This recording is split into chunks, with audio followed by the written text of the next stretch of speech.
bazo salarié. Bongo tolega na mwamba, bazo salarié, bazo salarié. Tokende lukunga, bazo salarié, bazo salarié. Na baboko na Kongo to telema, telema, tolobela mboka ye. Oyole tosuwa babimisa na poasa. Ba député to votaki, bazo salarié, bazo salarié. Tokende na funa, bazo salarié, bazo salarié. Bongo tolega na mwamba, bazo salarié, bazo salarié. Tokende lukunga, bazo salarié, bazo salarié. Na baboko kuna bibembe, bazo salarié, bazo salarié. Toto mala changu, bazo salarié. Ala kolana bakino balobi na invité na biso tozana elelo depuis très loin où tozo betane bilo na Italie mboka na biso tozo senga na bayino so bozo occasion otala biso bo s'abonner massivement na chaîne na biso ya YouTube et bakino balobi TV. Rapidement lelo tozo lobela nini na après-midi lelo tozo lobela nini to na tongo lelo ça dépend pays bato ba na biso 40 personnes na présidium ya union sacrée. Les Congolais se posent des questions. Est-ce que c'est important?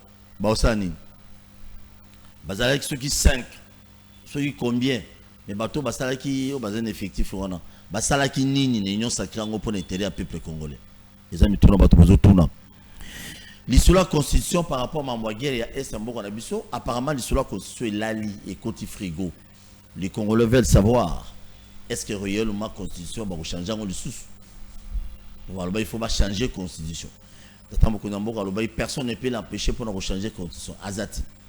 D'après le président de la République, mais l'après-midi, il y a besoin de se faire. Et puis, tous les années, dans le plateau de l'eau, à Katandaï, à la Pandaï, là, il y a un bout.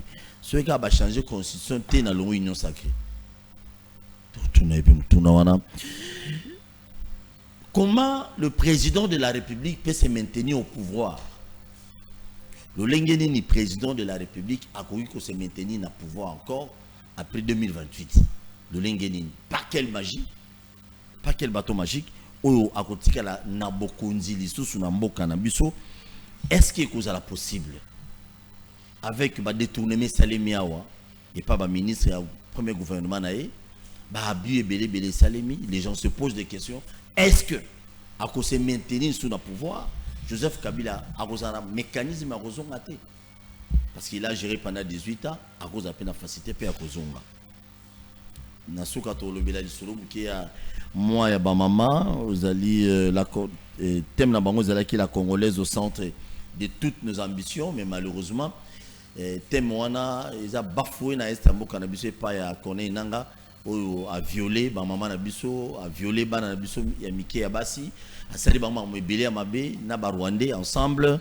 Donc connaît nanga pera très cher mukolo ya okota na sama belé pour ba maman nyonso ba bimele kono yo ilu konini yo zonga kona ke no boma comme mesana boma. Je dis un grand merci. Une fois de plus, Nanzambe va permettre que non de loin ou de près to kuta na bande kona biso ndeko na biso fumutoto. Boninde. Zali. Mboka zande. Mboka banguna bazana kati ya mboka. Mboka tozokufa mboka Kagame zoboma biso. Donc nazaka ndenge mboka ezali po fumuntoto linkoloba moko ya bakolo na mabele ndoi ya bakolo mabele mosusu mboko ya biso ezali kobela mape nazobela. Voilà, très bien. Zobela mais la union sacrée apparemment on dirait il y a que peu de gens. Bato bazaka muke bazana volonté wana ya koluka kimia et kota pena na Congo hein. Parce que tout année na début ya bitumbango ya est tant surtout ma mongo mais inda kiawa bato union sacrée bazaki muke peut-être à ça ba message moko ya ko conforter ya ko za la même mora na banane tout le monde a banga déjà aux ana visa aux andeni. Oui, il y a un problème. Tozali bato to sala la politique mais na politique moto ça zala ne sika utaki ne sika azali ne sika azokende. Par exemple moto sala politique comme positionnement par rapport à l'intérêt naé même si azui yango ana poso soutenir le peuple na été tango ba monique Goma ekwei Bukavu ekwei ebele banda ko lo babo totala ndenge makambo ezali fo nazwa position na mibongisa ebele bato pena na kisuko lobate biso to deplora kango makasi il y a une union sacrée union sacrée nazo ba alors tant toke ko kutana mokonzi mboka il y a 2-3 semaines passées à lobby kombo ya bato oyo bazali lokola ba membre ya gouvernement tout ba membre ya présidium ya union sacrée o bazali ko sunga ye ben ba mususu pona nini babi bongisa micro upusa ngombo voilà ba mususu pona nini ba ko sunga ete Silas des morts auteur oyo mokonzi aza koluka na sima na yango nde namoni ebele na bao bazaki nye bazali kokoba bebiso depuis to bandaki tozali pe tozokoba tomoni réseau moko te ya kofanda nye alors que plutôt étant des périodes ya koloba su mingi koleka vu la gravité de la situation sécuritaire na este ya mboka. Donc bato wana baza hypocrite baza vérité envers le chef de l'État pardon. Bon, hypocrite pour un homme politique, je ne sais pas le dire, mais je sais toujours que bato ya politique, tout comme l'homme en général, ce kazo landa yo, c'est kaibelo wonazo zela nsima na yo. La plupart baza vérité. Vrai ou faux, ce n'est pas à moi d'établir mes analyses dans ça. Donc au moni na Congo depuis koya na Mobutu kolanda mana musée koleka Joseph Kabila jusqu'à présent, nous n'avons pas réussi à créer une classe politique alternative. Donc, dans la même génération politique, même comportement politique, 80%. Donc, vous allez voir, Mobutiste, devenu muséiste, devenu joséphiste, devenu tshisekediste, mais peuple va se retrouver, mais bato va bien, même vina bangozo bongaga. Donc, bato va mesana, ba positionnement on politicien est difficile. Ba on a seulement ninga na sens contraire. Ba vanda nya pona kozela. Lingi ko koma wapi? Lingi wapi? Les nouveaux repositionnements et kozela ndenge nini. Tout ça donc je pense que ba réseau ezali kiri ou du moins mobilisation lancée par le chef de l'État na diaspora na Kinshasa na province et suivre vraiment à hauteur. Mais moi il est l'équilibre moi qui est en moni na diaspora quand même au na Canada, na Belgique, na Londres, na Allemagne, na Suisse. Bah vrai qui va congolais pena ba tout le monde debout pour nous soutenir ba FRDC qui ça m'avait vraiment beaucoup fait du bien mais ici apparemment la union sacrée les politiciens congolais aiment toujours partage à gâteau. Au nom ngai position faut peut ça côté ba ministère belé bo peut ça ba biloko belé mais elle a défendre le Congo ce n'est pas le cas la union sacrée. On peut pas faire la politique sans ambition. Ce qui est mal ou ce qui est mauvais, ce n'est pas que les politiciens baluka poste parce que Moussa na Moussala et la ranelo mtalukela. So mtoteka mikate na yetu au sala mbongo na ye ana posa nzo na mileki pesa libéré pourvu que bon sa commerce na ye seulement que la politique ezali na o luka poste na ba pesa au poste on attend aux yango il faut résoudre les problèmes généraux de votre population. Donc politique est salé marara parce qu'il y a 3 principes. Pour parler de la politique, principe à libération de la politique, c'est le principe de l'existence de l'ennemi commun. Pour ça, la politique était ceux qui besoin de l'ennemi commun. Principe à mi-balé, il faut l'intérêt commun, ou communautaire, ou général. Ce qui est intérêt, on appelle cet exemple. Ngana yo to yo kanagate na quartier. Yo dans l'intérêt na yo, ngana na intérêt na nga. Un exemple. Mais balabala o ezo mema na lopango na numéro 155. Na lopango na numéro 158. Balabala c'est l'intérêt commun non. Balabala moko. Balabala moko. Ce qui est comme moto aye abanda ko bebisa programme nani balabala wana. Po ngana auto bundisa ye esenga te to yoka na yo na makambo tuzana ngo te parce que yo olekana balabala na ngana lekana balabala toza obligé moto wana za ennemi commun parce qu'il veut marcher sur notre intérêt commun. Niveau on a to atteindre dans na Congo te. L'ennemi commun nous le connaissons pas. L'intérêt commun nous le connaissons pas. Et troisième élément et dernier c'est le travail commun. Nini esengeli mutu na mutu asala na part na ye mais yangonde ko résoudre problème ya mieux être commun na biso nyos to sali mais tout ça na noter à la hauteur c'est tout ça. Donc position où il y a homme politique congolais, il y a politicien congolais sous-développé triadiquement, et ils ont position à ma bête, c'est tous les jours, parce que selon Ngai, la recherche Ngai, nakoloba que le Congo était malade politique. Mboka ezobela. Mais mboka yango ezobela, likama na yezali nini. Mungango esengelaka soigner ye yende agent vecteur et à microbe. L'homme politique congolais sous-développé est la cause principale du sous-développement du Congo. Et donc, si nous voulons traiter notre société, il faut soigner d'abord sérieusement l'homme politique congolais qui est lui-même malade et agent vecteur du sous-développement du Congo, qui est notre profonde agonie. Très bien, merci beaucoup. Tout le monde vous abonner à la chaîne sur YouTube, Lobby TV. Merci pour la rediffusion de l'émission de Kinshasa. Même la chaîne partenaire, nous sommes émission de Congo Central, un peu partout. Bozo relais, biso ba émission zo lika na ba chaîne mususu communautaire ya ba province na biso belé. Je vous dis un grand merci na Lualaba, na Mbujimayi, na Kananga, na Congo Central, na Lomami, na Lubaou. Je crois que c'est moi ba province belé bozo zo émission à partir de YouTube pour vous diffuser on a ba chaîne Abino à la prochaine et aux amis na otanga ba Congo ya ba chaîne nyonso wana o bazo travailler sur na partenariat na Congo Mobimba ndeko fumutoto 40 personnes à présidium ya Union Sacrée, mais j'ai vu Ariette wa Mwaleli na moni yo pour se retrouver na présidium ya Union Sacrée, ils en a bato epelé ba se retrouver mais pourquoi d'abord 40 personnes à présidium ya Union Sacrée? Est-ce que ça va porter quoi et ça va changer quoi?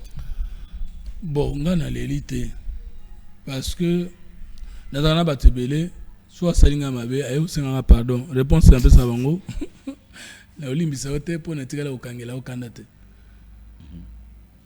poko olimbisa ngolo batango salaka makambo wana na esalaka nga passe mais lokola et puis na kanaka sanction moko boye po na yo morale ou matériel mais lokolo yo botubela nde na limbisi te na baka. Je ne te prenais pas au sérieux quand tu faisais ça que tu faisais là. Et je ne croyais pas. Parce que je ne peux pas croire que quand on a eu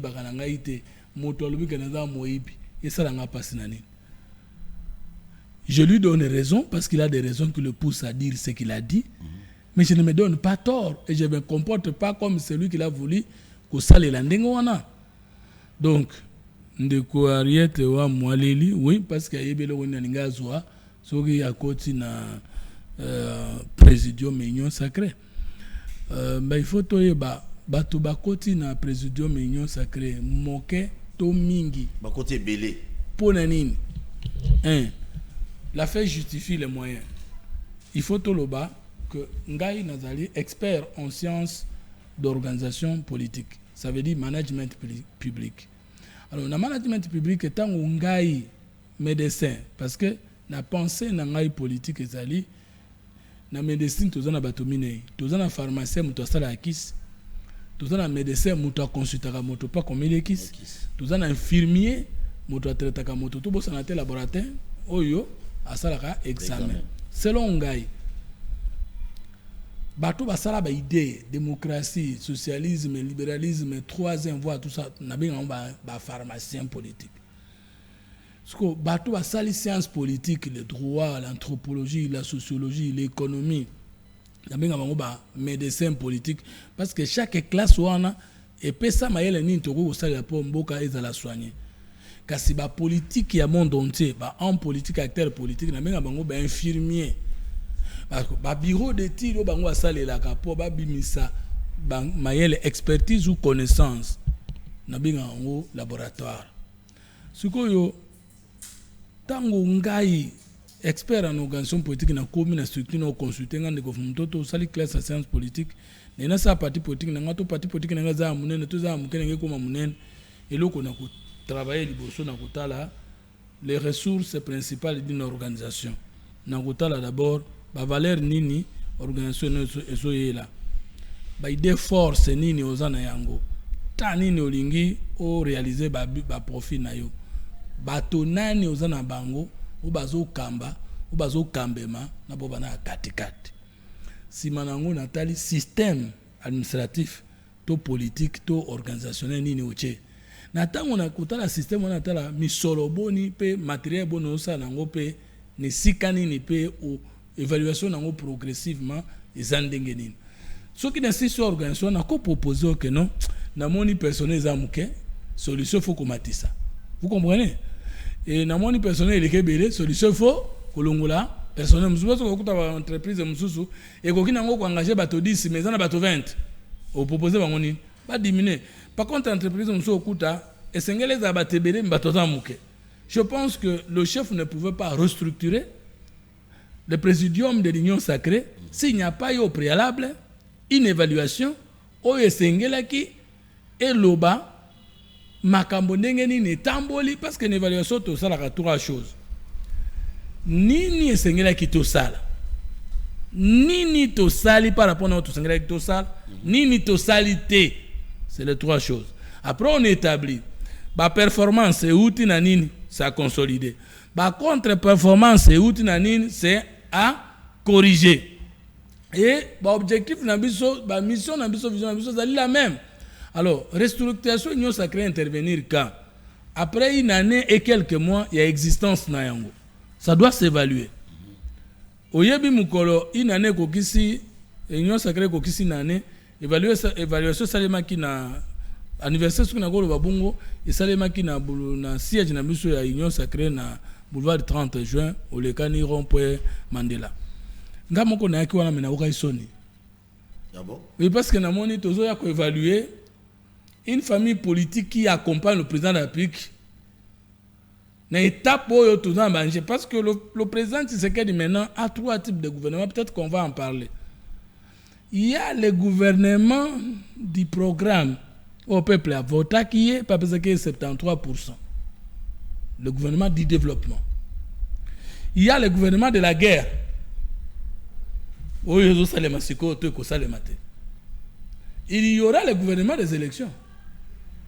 Ce qui est comme en 2027, vers la fin. Le gouvernement qui doit venir, c'est le gouvernement pour la préparation des élections. Peut-être question un peu sur est-ce que la constitution que vous allez changer et comment Félix Tshisekedi Petit s'est maintenu au pouvoir après 2028. C'est la question. Vous avez compris qu'à ce moment-là, tant que vous avez évalué l'union sacrée, le siège de boulevard du 30 jours. Parce que nous sommes membres de l'union sacrée non alignée. C'est-à-dire, nous avons l'union sacrée, mais nous subissons makambo. Nous avons l'union sacrée, tout le monde a makambo. Nous avons l'union sacrée, tout le monde a makambo. Mais nous avons ni consulté pour nous couper un point de vue. Et tout simplement, c'est normal parce que nous n'avons pas le niveau qu'il faut pour participer à la décision. C'est normal. D'où on regrette parce que babengi balinga batumilai. Iyo oza mokuse. Aba no regrette pour na bapu babenga ite. Mais iyo oza mokuse. Irenyo za batomba ya milai. Babengi renyo batoma base. Bon, iyo oza na libanzité. O faut ko na renyo wana. Ngai ba restructurer union sacrée. Ba ngai te na on regrette te pour na ba ke je n'ai pas rempli un critérium au Bapesa Iguna. Parce que n'a pas ceux qui n'a rempli le critère. Mais critère on a rempli critère za faute na bangote et za faute na ngai. Sotina na ngozani ya comme ça la personne. Nazo koma wana. Alors tongo bakei et comme ba pasteur baba na kosambe. Ngamo na kuma na habité. Bato yo bazo zwa ba poste minene union sacrée. Fallait bazala ba yebisa biso tondima ki ko kamba. Mais là, quand on a mokonzi na élection, mokonzi akene kozwa 78% ya peuple congolais pour na résoudre des problèmes na ezebele. Une année après, na makambo yo six engagements, est-ce qu'on en parle encore? Six engagements yo mokonzi ala pa ki na ngondani. Est-ce que kango suna ba émission? Et kokipe kokufa boye. Il ne faut jamais tuer l'ambition. Ce qui na politique bobomi eloko etina bino bosa likambo. Bobomi eloko bolaka ki batu. Et siri ambition, c'est une personne. Attends, ma collègue dans mutu. Soto omie et antinate. Alors maintenant, Mokonzambo kabengi sibiso batonyon so union sacrée. Il y a 2 semaines, 3 semaines passées, na suite de l'Union africaine, a lobby ke akumisi ndambo ya bato, pe akumisi bele ya bato te. Akumisi bakogata 5 te. C'est ce qui est grave. Mais ngai suko na rotu na kesoboy. Moto aza membre ya gouvernement. azalaka pe membre ya gouvernement na tanga Kabila. Azali pe membre ya gouvernement pendant 5 ans, pendant 6 ans depuis que le président Tshisekedi est au pouvoir. Même ceux qui ont PC mbongote n'a pas privilège de fonction. Akiti na Goma, akiti na Sankuru, na Loja, akiti na Bwende, asangisi 20 000 personnes. Ba mobiliser na ba moyen d'état batana yango pour na soutenir l'effort de la guerre. Tokumisi ezali malamu. Mais nga na leki nga moko fumutoto parce que na ba moyen d'état te pour na mobiliser batebele na stade moko ya 20 000 places. Na leki na émission na ngai na bakino balobi. Mais na chaîne na YouTube balandi ngai 20 000 cas. 20 000 personnes. Toloba 20 cas. Na soutenir mokonzi. Pe ba argument na ngai bato atie 300 commentaires mais 260 eza pour nga. Na politicien a pouvoir wakende ko mobiliser bato parce que moi mike pa ko pesa bato popa ya na meeting na ye. Quelle réflexion. Na balinga ye te. Bien réfléchi. Nani asunga ka mokonzi koleka. Mon choc ce jour-là c'est que nga batanga kingaite na batu baza ko mobiliser makasi na bitumba alors que de nombre de vies oyo ngana bande ko msuto salaka et l'équipe moto a sangisi bato 2000 10000 dans une salle parce que là bato yebi que c'est un événement bazo yande ko tala muto uti kinshasa 1000 francs peut circuler mobilisation peut circuler et tout le monde qui vient là n'est pas lié forcément na parti politique ya mutwana. C'est que quelque part tozo bunga dans la réalité nani yazo sunga mokonzi. Bien réfléchi. Ou bien tozo sunga biso nyonso mais pourquoi bamsusu bazo yeba na musaba osala bamsu azo yeba na te. Tango tokende ki na élection ngana mobiliser batu pona mokonzi ba voter mokonzi mais ba voter nga mais ngana l'équité. Est-ce que moi je n'ai pas aidé les chefs, je n'ai pas contribué à l'élection na parce que moi je n'ai pas été élu député pour c'est comment ko kabolama na poids politique. Mais si qu'on a communication à guerre, poids politique est dans la place ni. Yo dans la poids politique 25 députés, makamba guerre aux vandinyo lobino, natala nano ta musu tseke dazo kende, na 25 députés non position politique, natala nano ta musu tseke dazo kende, ta musu okomato ezoka kuna ezoka kuna. Menga na signé azo signé na télévision tous les jours. Ouais. Siko poids politique na yo ezalaki électoral mais na défense à mokonzi mobilisation à population poids politique na yo ya 25 députés les kinga na nini nignon sacré mais tabiloko place wana tozo yebate le poids politique ezo mema na nini. Alors le chef a trouvé que union sacrée ezalaki na kokoso sans nier bola mo esali et que amoni que monene na yango ezali élargir na 40 personnalités. Du coup, tokobeta maboko. Tokobeta maboko pona nini parce que dans l'anglais balobi wait and see. Tozela tokomona. Na science politique balobi la fin justifie les moyens. Soka tabiso tokota kité. Il faut toyeba d'abord na restructuration na te konaka quelles sont les missions spécifiquement évaluables au ba pesa ki bango po totala après un mois. Après 2 mois, après 3 mois, 6 mois, est-ce que Simbi, ce que Simbi et que c'est le Congo qui gagne, tout bêti maboko. Mais ce que c'est copinage, ce que c'est tribalisme, ce que c'est favoritisme, ya koloba, loko la gouvernement zoya, basengi, toke na présidium union sacrée, na ocha master nangai, na ocha mutu nangai, mais parfois qui ne remplit pas les conditions, comme nous avons l'habitude de le faire généralement. Et que tout statut n'a pas politique électorale, alors qu'il s'agit ici du poids de soutien dans l'agression aux victimes, et que tout le monde a travaillé ma casse, baza pembeni, bamusu bazo travailler tellement, baza na kati, et ça la passe. Ce n'est pas parce que biso tous en a quantité, mais parce que et belé ou on a 40 personnes à présidium, qu'est-ce qui aura changé? Mais toko sepela na yango parce que les exigences des résultats sont devant nous. Et s'il y a de bons résultats, to beti maboko. Mais ngana lingina lo banta que politologue. Le présidium est un système politique qui n'a jamais réussi au monde. Très bien. Parce que présidium elinkoloba batunyo so basene ti bakokani moto aboyi moninga diriger azate et que pour une décision esengeli kosangana peut tirer pas souvent la majorité, parce que dans un présidium les décisions ne sont pas prises par une autorité hiérarchique directement comme ça. Je ne parle pas de l'autorité hiérarchique du chef de l'État. Parce qu'en réalité, le chef de l'État ne peut pas être membre de l'Union sacrée. Très bien. Parce que Constitution et lobby, fonction du chef de l'État est incompatible dans statut moroboye, to fonction moroboye dans un parti ou regroupement politique. Le chef de l'État statut n'est pas national. Il peut être membre d'un parti politique, mais ne peut pas assumer des fonctions dans celui-ci. Donc, quand je parle des autorités, de l'autorité qui doit décider dans une structure, Nazolo le chef de l'État. Il y a une autorité morale, autorité de référence, union sacrée. Or, dans le système d'administration de Balobi, autorité de référence et autorité morale, ça veut dire que ce n'est pas lui qui assume le pouvoir exécutif. Dans la question c'est ça. C'est ça. En ce moment-là, moi je me dis, présidium et qu'on décide à unanimité, généralement, c'est impossible de décider dans la majorité. Parce que tous les présidents ou toutes les personnalités membres du présidium sont censés avoir le même statut.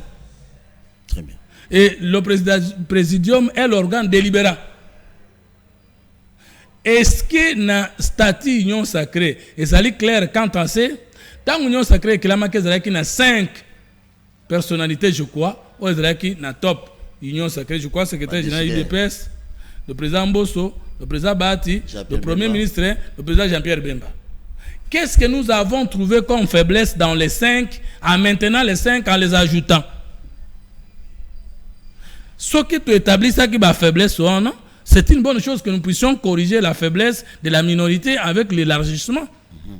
Mais ce qui est parce que Bamoussou qui mécontent pour n'aller qu'à 5 bangote et que ça ne peut pas satisfaire bango et que les objectifs principaux les missions attendues et ça mis à côté parce que tu vas revendiquer net boba quantité il faut na quota est-ce que ça peut poser ça ou changer les choses. Donc pour n'aille dans la quantité parce que je n'ai pas rempli les critères. Merci je pense beaucoup. Que Décidaki suivant un critérium. Et moi, comme on a rempli le critère, on a dit. Tant que Kouloutou Nabiso, Papa Nabiso Mbosoko, Diaby, Vitali Kamere, Akufa, vidéos dans les réseaux sociaux, ça montre déjà qu'il y a une fissure, une cassure, il y a une union sacrée organisateur. Bon, il n'y a rien du bon qui peut sortir. Ce qu'on demande aux politiques, ce n'est pas Bayokana, c'est dans des Balingamboka. Les politiciens, ce ne sont pas les enfants de cœur entre eux. Ils montrent des coups. C'est un sport violent. Il ne faut pas moraliser du coup la classe politique. Mais la morale de la politique, c'est que dribbler à peuple était.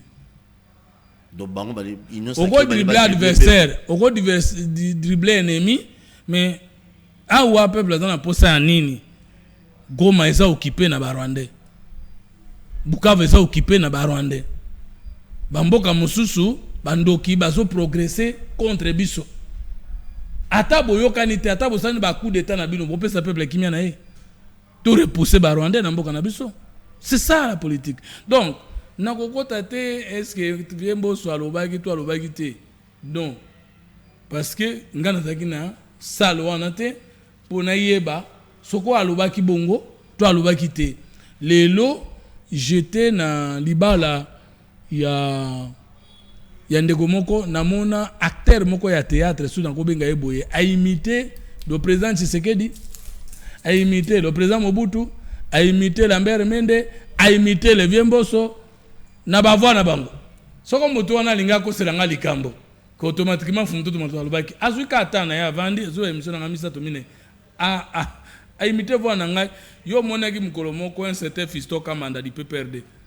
Ngana salaki émission na chaîne moko awa ya bandeko na yo yani chef de l'État. Mais il y a commis na likolo Fumutoto exige la démission de Félix Tshisekedi après la chute de Goma et de Bukavu. Mais j'ai eu des problèmes. Les gens n'ont même pas eu le temps d'auditionner audio yango. Oh non, Fumutoto comment ko sala boy tozana titre kaka ça m'a créé des problèmes. Babeta kana bango Mais pourquoi ce bâtiment titre yo lingate au landana 4? Donc je peux pas entrer dans biloko ya. Est-ce que c'est vieux Mbosso qui a dit? Est-ce que c'est vieux Mbosso qui n'a pas dit? Mais je sais que c'est pas la mort de Vital Kamerhe qui va me donner la reprise de Goma. Je sais que ce n'est pas la mort de Vital Kamerhe qui va me donner la reprise de Bukavu. Non. Mais ce qui y a l'oba quitté. Mais pourquoi Kozua Maloba toujours copéli sa montre? Est-ce que c'est le conflit? Le président Mbosso et le président Vital Kamerhe n'est qu'on résout le problème social à Congo. J'ai wana et c'est Salemi Mingi. Et ça la biso moko a politicien et ça bato asali songi. Est-ce que Toroki ko sait quoi té? Parce que les politiciens français, les politiciens belges, bah ça peut pas toquer le coup la biso. Mais pour nini bango, malgré kondongona na bango, bah décider ba bongisa mboka na bango, mais biso kondongona na biso bongisa mboka na biso. Et bon mané mboka contraire. Voilà, c'est ça ma question. Et bon ça peut pas congolais. Voilà le problème. Merci beaucoup, merci. J'ai dit un grand merci à tout le monde. Bozola na biso. Naka luka na bumbo un peu partout bande comment ba komeli biso babi bazana limité kingabwa na quartier Yaoundé na Venimbe babi ba commandant moko na kombo ya selon eux commandant mo na kombo ya commandant Moïse ya Souciat de Fleuve akangi ba jeune na moya lelo plus ou moins 100 jeunes akangi bango tout bikanga bon d'après bango abi bikanga kana ça reste à vérifier ce policier akangi ba continuer ba tourner ezai ba koluna. Donc mais bakangi bango nyonso kuna ba memi bango so na social kuna bi atana ndenge bango ba lobia ba bi atana na ye abimisa bango te fo ceux qui ça na bango on ne sait pas. Donc bakonzi il y a la police ndeko constitution dernièrement on t'a suivi je crois une émission mon ko na bosani c'était où le bail qui ceux qui constitution échange ceux qui constitution échangé était au longo na union sacrée. Il se le fait à constitution bon le bilan peut souter pas ça et l'acceptation dirait que constitution au changement dans le souter police on a souter bino ba union ça qui na IDPS bosala qui ma kélé na Congo mobimba idée mais na suka nango mago meye selon nango sili constitution peut yango ba changer en côté au long union sacrée li cela constitution bandaki na même dans quelques minutes parce que émission ya cela il y a constitution bandaki allo providence na bandeko ebele le professeur Ndayuel, Adolphe Muzitu, le Serge Augustin Kabouya, Evariste Bochab, le président de la République qui a dit mon côté à couper Kisangai, n'a pas commission de réfléchir sur ça. Moi en tant que scientifique, n'a qu'un qui kusala diagnostic ou bien anamnèse politique na makambo ya ba constitution bande banana 60 tina ngonga tozali et j'ai trouvé que le Congo n'a jamais eu une constitution républicaine depuis parce que la seule constitution qui peut s'habiller au pouvoir républicain c'est la souveraineté du peuple et c'est la constitution to bengi yango loi belge loi fondamentale belge yango lobaki que président de la République, président du Sénat, le président de l'Assemblée nationale, à cette époque, on a la Chambre des représentants de l'Assemblée nationale, bango de pouvoir constituant et consulter le peuple dans le référendum, le peuple appelle sa constitution. Le président Kassavou, on a décret une loi avec le 19, il y a moins à Bomaki, disposition. Lui-même n'avait pas qualité d'aller consulter le peuple dans le référendum en 64. Le président Mobutu, qui n'était pas un élu du peuple, lieutenant général, est allé consulter le peuple dans le référendum en 1967. Le président Joseph Kabila est allé consulter le peuple en décembre 2005 sans avoir au préalable le mandat du peuple dans le référendum. Alors qu'en tant que politologue, je n'ai jamais entendu dans une république un putschiste, un militaire qui arrive et qui fait le référendum appelant le peuple à se prononcer alors que lui n'était pas élu du peuple. J'ai donné en tant que bientôt doctrinaire en sciences politiques des références que si nous voulons être une république, même monsieur le président Tshisekedi ne change pas cette constitution aujourd'hui, tout le monde qui viendra dans la présidence va changer cette constitution de fond en comble. Et j'ai dit, alors, après ces éclaircissements ou ces éclairages que je vais donner comme politologue, historien des sciences po et de la constitution dans sa dimension politique, si enfin, on ne change pas cette constitution parce que le président Tshisekedi a été 2 fois élu par le peuple. Il a qualité d'aller consulter le peuple. Et j'ai dit que Joseph Kabila, en 2011, avait aussi qualité de... Parce que les gens, quand ils répètent sur ce que j'ai dit là, J'ai dit Joseph Kabila étant élu par le peuple en 2006, entre 2006 et 2018, avec qualité d'appeler le peuple au référendum. Mais il n'en avait pas avant 2012 mois 2006, où il élu par le peuple. Maintenant, bande de tout mais est-ce que l'on union sacrée parce que la constitution a changé? Il n'y a rien qui prouve, avec ma main sur le cœur, que la constitution ne va pas changer. Parce que le président de la République n'a pas dit qu'il ne va plus changer la constitution. Et même s'il est dit aujourd'hui, et qu'on a sens, pour tout le baquet, à changer sous constitution, il faut que l'on a alongi bitumba, à bengani agresseur, mais après à lobby, ma constitution n'a tiki. En ce moment-là, je vais quitter l'union sacrée. Mais ceux qui ont la voyage na moto, moto est la cana couverture ya mbula te. Alors tenge na soko kanga biloko neti na loja na kende lomela. Mbula munene beti na zongi si moto na ndako na zela mbula ekatana. Yo lo bananga ke na nile voyage. Ce que c'est qui na mutu kana ko continuer. Mais alors, je ne suis pas non plus de ceux qui pensent que le pouvoir de Tshisekedi est fini. Non. Parce que je venais de causer avec un acteur politique avant tout ça, l'émission qui n'a mis son nom bananga. Nanga eko sauver biso parce que ceux qui n'ont été un homme politique ceux qui n'ont été mais le Tshisekedi mbalo net comme c'est quota. J'ai dit en bon, c'est-à-dire toi tu crois qu'un diable peut te donner le salaire un jour et reto salaka ta tolongola Mobutu oloba même mbwa muto akoya ayakaka to yebaka te que alliance de forces démocratiques pour il n'y a pas que les Rwandais qui sont au Congo. Il faut tout le bagage vérité. Brassage, mixage, infiltration armée et salema na toutes les troupes armées Oyo et Yaka na Afdel et après RCD Goma, MLC, consort. Tous ces gens-là ont amené des étrangers dans la sûreté de notre pays.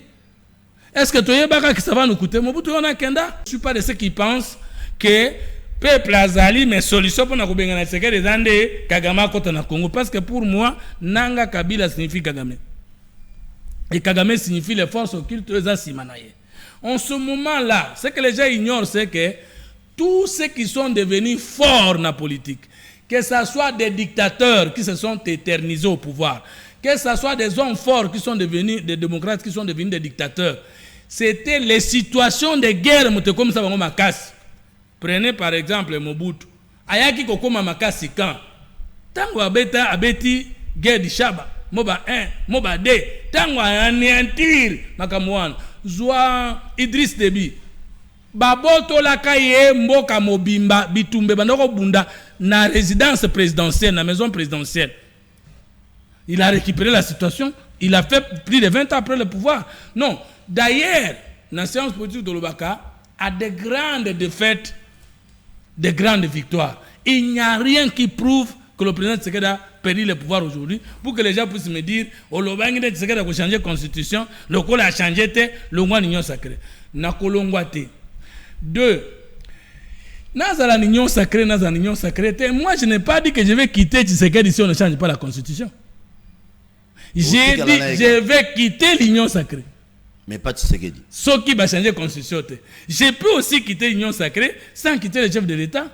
Si condition à changer la constitution, mais va changer. Je voulais seulement dire quoi? Je ne suis pas convaincu qu'union sacrée ou des aboués et autres sont mon comme il faut. C'est tout ce que je communiquais. Très bien. Merci. Maintenant, est-ce que les faits peuvent signer les autres? Tant mon conseil mon avandi. Émission Oyo et Memisa Kinga Makam. C'est-à-dire na lobby Gome Kwei, Bukavu Kwei, personne n'est poursuivi, personne n'est sanctionné, personne n'est révoqué. Le gouvernement n'a pas changé. Comme si l'équipe qui est là, c'est celle qu'on attendait. Je suis du pouvoir, je ne peux pas dire ça.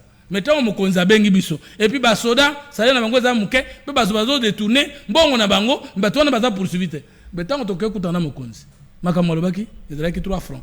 Front diplomatique, front populaire et front militaire. Mais il a annoncé le gouvernement de l'Union nationale. Ça veut dire que le gouvernement va tomber. Ce que Akolinga Kosala Ndenga Lobaki. Alobaki mbongo a malomo, tobaki sina basoda. Kuma benanga zalaki nini.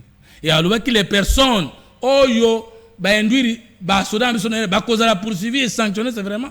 C'est ça que Sunga Mokonzi. Nous ne pouvons pas être aux côtés du chef de l'État sans qu'on y ait cette vérité. Mais seulement que nous ne sommes pas des opposants. Oui. Bon, dans la manière de lui dire la vérité. Comment le président Félix peut se maintenir au pouvoir? Quand? Non. Après 2028.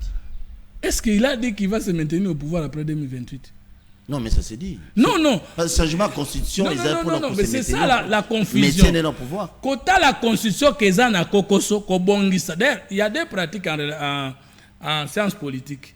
C'est lui qui modifie la constitution dans ses fondements ou dans ses dispositions matricielles ne peut pas en bénéficier. C'est-à-dire ceux qui ont un mandat à 5 ans renouvelable une fois. Mais total, qui est dans la faiblesse, c'est vie.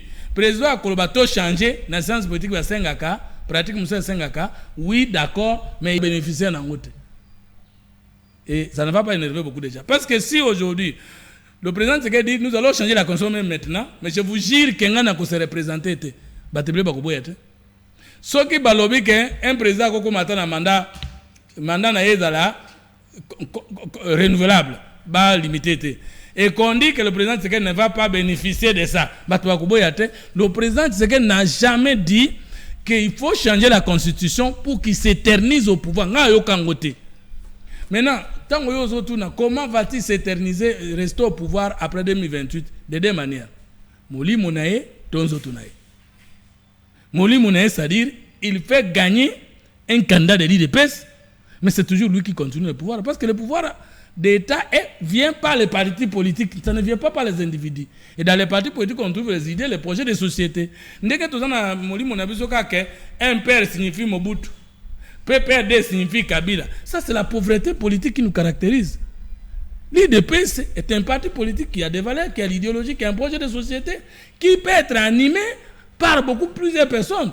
La lutte du chef de l'État doit être celle de faire en sorte que le projet de société IDPS ait gagné sous l'élection. En 2028, et les autres le font. Il doit continuer le pouvoir en tant qu'idéologie, en tant que personnalité spirituelle, en tant que personnalité morale, en tant que parti politique. Mais s'il veut se maintenir au pouvoir, non, il faut que la constitution change et que cette constitution change l'article 220 Oyo est verrouillé de la durée et du nombre de mandats chefs de l'État. Et comme le peuple est souverain, s'il y a possibilité d'appliquer l'article 5, le peuple peut changer la constitution, il n'y a pas de péché. Très bien. Merci beaucoup, Fumuto. Dans ça, qui clip mon corps pour nous couper ça, maman. Merci. Illustration, s'il vous plaît, quand il parle, surtout s'il s'est puis au télévision, je ne sais pas, c'est prêt? Illustration. Pourquoi? Merci, maman. Bon, ben parce que. Un politicien qui chante pour les mamans, mais. Moi, je suis toi. Je suis Fumuto Tobasanga, l'homme spirituel, le prince divin, le serviteur de Dieu, le pasteur. Je suis Fumuto Tobasanga, le scientifique, le politologue congolais. Et je suis Fumuto Tobasanga, le politique, c'est-à-dire acteur politique du Congo. Alors, pour nous, au niveau de la troisième vague courant de pensée, avec la main sur le cœur, la femme est 5 choses. La femme, notre mère, c'est ma patrie. La femme, notre sœur, mes confrères. La femme, notre épouse. La femme, notre fille. Et la femme, notre collaboratrice. Doctrine Nabiso sur moi, c'est Ngouana. Mais Naninga qui n'a pas valeur à moi si maman Soumi, notre première ministre, maman Denise, première dame de la République démocratique du Congo, moi si Nayo, votre chère épouse, et même ma chère épouse. Oui. Et puis maman ministre Irène Sambo. Maman ministre Irène Sambo, Pesa de Soussou. Pesa, maman. Ya mike ya mikolo bakokolo konyo susika uzali ya bino mwana tindeli bino mbote nalingaki nakoma mwana na bino ndenge nini soki mama abotaki ngai te et nzembo na saleli mama eza nzembo anniversaire nga 2023 nde na salela mama mais j'ai pas eu le temps de publier et on a publié nzembo na saleli moi si mobimba maman parce que maman nanga représente toute la valeur féminine, la parité et consort. Et enfin, mais pour ce mois de mars c'est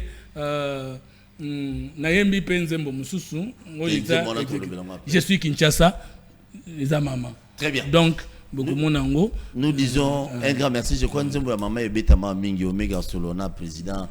Comme ma production Solona. Tous abonnés à la chaîne sur YouTube. Vertical l'émission Nande Gonabiso Lukuli, c'est lui, hein, bon, Azo remplacé Bisso, bon, continuez, restez branchés. Tiens, la Bisso, moi, on a poté Lukuli à remplacer Bisso. Merci.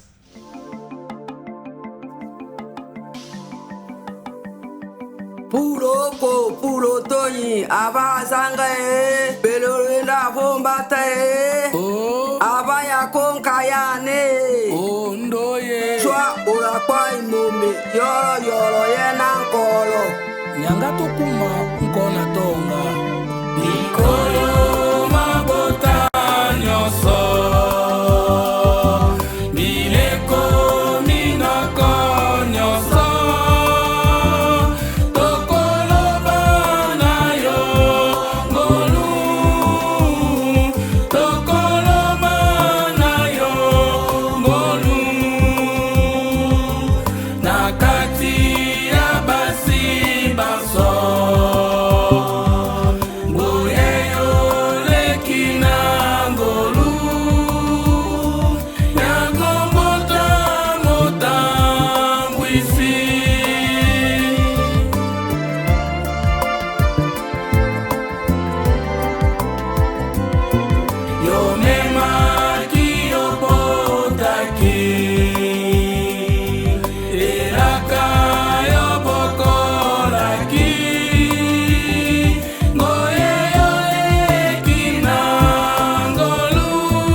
Na Congo to telema tolobela mboka